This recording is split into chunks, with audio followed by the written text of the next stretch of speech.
To the Subcommittee on Environment and Oversight in the House Committee on Science, Space, and Technology. Our hearing on examining the scientific and operational integrity of EPA's IRIS program.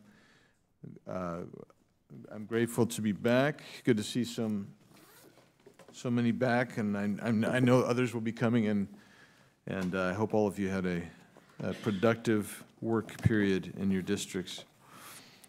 The Subcommittee on Environment and Oversight will come to order. Without objection, the Chair is authorized to declare recesses of the subcommittee at any time. Welcome to today's hearing, entitled Examining the Scientific and Operational Integrity of EPA's IRIS program. I recognize myself for 5 minutes for an opening statement. Welcome to our subcommittee hearing entitled Examining the Scientific and Operational Integrity of EPA's IRIS program. Today, we will hear from witnesses who are experts in the fields of epidemiology and toxicology and learn about their interactions with EPA's IRIS program. The original purpose of IRIS was simply to identify and characterize the health hazards of chemicals that are found in the environment. However, this program has long suffered from a lack of scientific transparency and an inability to produce work in a timely fashion. Even worse, IRIS appears to have been used by the previous administration as cover for unjustified and unscientific regulatory action, something well outside the scope of the program's mandate. I'm far from the only one raising the alarm. In fact, both the National Academy of Science and the Government Accountability Office have been critical of the management of the IRIS program. In February of this year, GAO again included IRIS on its annual high-risk list, which identifies federal programs that have greater than normal vulnerabilities to fraud, waste, abuse, and mismanagement. In both 2011 and 2014, NAS made numerous recommendations for IRIS that have never been fully implemented. For example, NAS found that IRIS assessment methods and reporting continue to be a concern, especially in light of the extremely long process that IRIS takes to choose chemicals and complete its evaluations.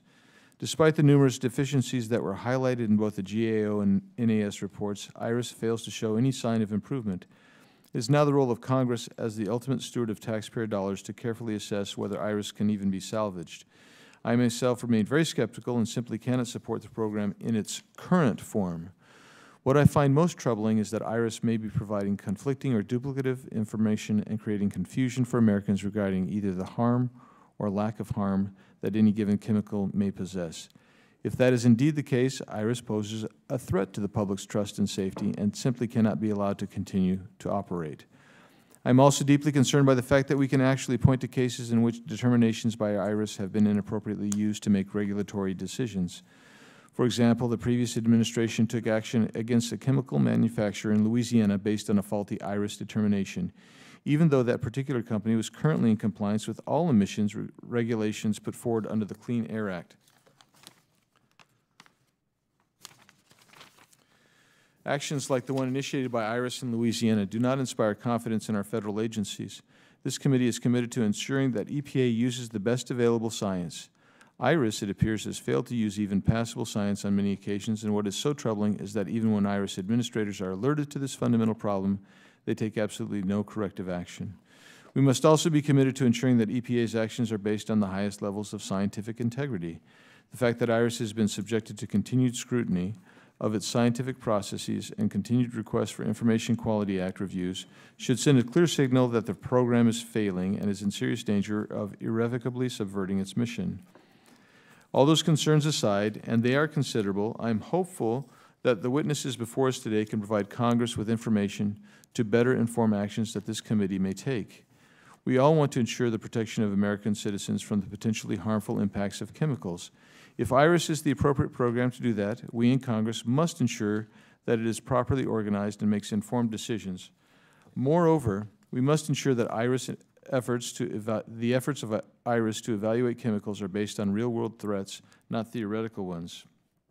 I would briefly take a moment to point out that the existence of or changes to the IRIS program would not have an impact on the continued effectiveness of EPA's risk management program. I look forward to learning from our distinguished panel today and have no doubt that this will be a wide-ranging and fascinating discussion. I thank each of our witnesses for being here today. And with that, I yield back the balance of my time and recognize now the ranking member of the Environment Subcommittee.